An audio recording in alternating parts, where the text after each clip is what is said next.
I don't think the FDA should approve a vaccine that it doesn't seem to be that effective. Republican Congresswoman Marjorie Taylor Greene went on Real America's Voice and spread some more bullshit about COVID and the vaccine. So I'm going to show you this clip and then break down her lies. So this is concerning to me, and that's why I'm saying there's more research needed by the FDA before the FDA approves these vaccines. Because here's the problem, Anna. Once the vaccines are approved by the FDA, we are going to see the mandates for vaccines ramp up far more than they are right now. They're going to be mandated, and I fear they'll become law in some cities and some states. Biden would love to make it the law of the land, and I think that's completely wrong. Again, I'm not anti-vax. I am completely for people being allowed to make choices, medical choices for themselves and their families. And I don't think the FDA should approve a vaccine that it doesn't seem to be that effective, especially with COVID-19 raging all over the country. At least that's what the media tells us every single day. But I've talked to local hospitals here in my district and here in my state. Yes, the waiting rooms get full, but guess what? The waiting rooms are full of all kinds of things, not just COVID, some, car accidents, trauma, other illnesses, cancer, and so forth. But they're seeing about 30% of those numbers being COVID cases. So while the news tries to tell us the hospitals are slam-packed with COVID, that's just not the case. Everyone needs to get back down to common sense and remember that, we're human. We can't live forever. We are going to catch all kinds of diseases and illnesses and other viruses, and we get hurt sometimes. So I'm all for let's be rational with this. Let's be careful. Let's be cautious. And let's not turn into an authoritarian regime that forces shots in arms of people that don't want it. All right. First of all, apologies to your ears.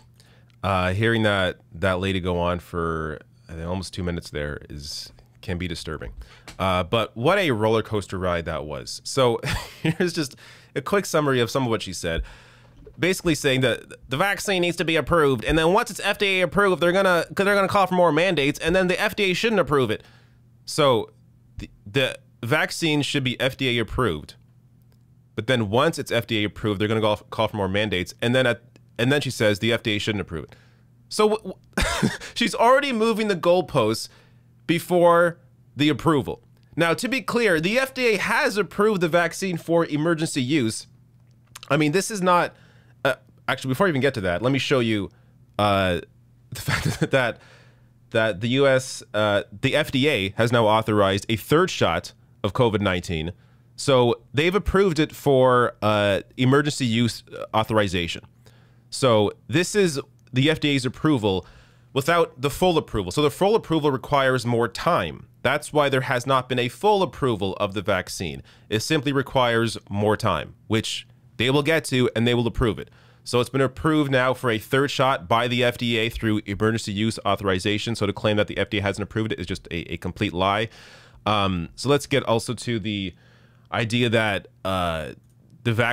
people that are vaccinated are spreading COVID-19. The unvaccinated people are ones that are driving the COVID-19 surge. So these are coronavirus cases in states reporting breakthrough infections, share of cases among fully vaccinated people, and share of cases among those not fully vaccinated. So, unvaxxed, vaxxed. You can see here who is driving COVID-19. The people that are unvaccinated.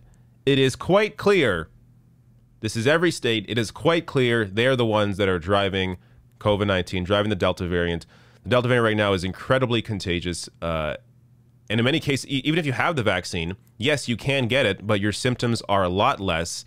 In most cases, some people that report like a mild flu, you largely don't end up in the hospital. The ones ending up in the hospital, 98 to 99% of people ending up in the hospital are unvaccinated because they are facing severe symptoms from COVID-19, especially with the Delta variant.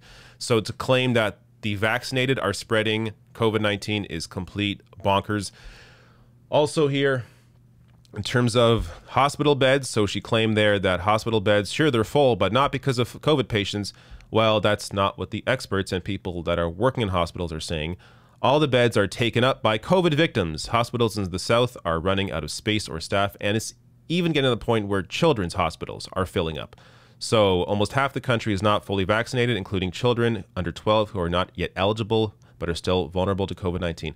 And ultimately, this is why I still care about this issue and misinformation around the vaccines and COVID-19. It's because of kids 12 and under can't get vaccinated. So any of these children that are in a space, whether, largely indoors, it's more dangerous, but even outside in a public space around people who are unvaccinated, who have COVID-19, these kids can't get vaccinated. So they can contract the virus from these unvaccinated people because it is incredibly transmissible. And we are seeing that it's even affecting kids to the point that, or to a larger degree than it was a year ago. Again, because of the new variant. And the more space we allow for COVID-19 to spread, meaning the less people, or these large pockets, especially in the South, and of course other countries that don't even have access to the vaccines. These pockets where COVID-19 is spreading, at the same time it's also mutating. So we may potentially get to a point where we have mutations of COVID-19 with new variants that may render the current vaccines ineffective. Now, I think that would take some time, but you give it enough space, you give it this breathing room to grow and mutate, then you're eventually going to get to that point.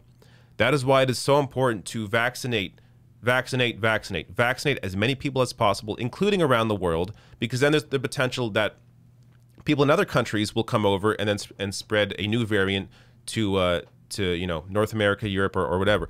But that's why I also discussed the need for the TRIPS waiver, which would allow the mass production of vaccines on a global scale that would be able to meet the demand that other countries have right now. But you have right now Canada, Germany, and the UK standing in the way of the TRIPS waiver. Surprisingly, Biden signed on and is okay with it now when he wasn't before. But you still have Germany, Canada, the UK, and I think one or two other countries, major countries, standing in the way of the TRIPS waiver that would allow the vaccine to be mass produced and spread globally. But there are all these issues going on. At the very least, we have to get the COVID information right. We have to correct this misinformation, correct these lies. Yes, masks work. Yes, the vaccines work. People ending up in the hospital are, by and large, unvaccinated. Even if you get COVID-19 with the vaccine, your symptoms are lessened because of the vaccine. The data's out there. It's obvious. So if you have the ability to get the vaccine, ensure you are vaccinated.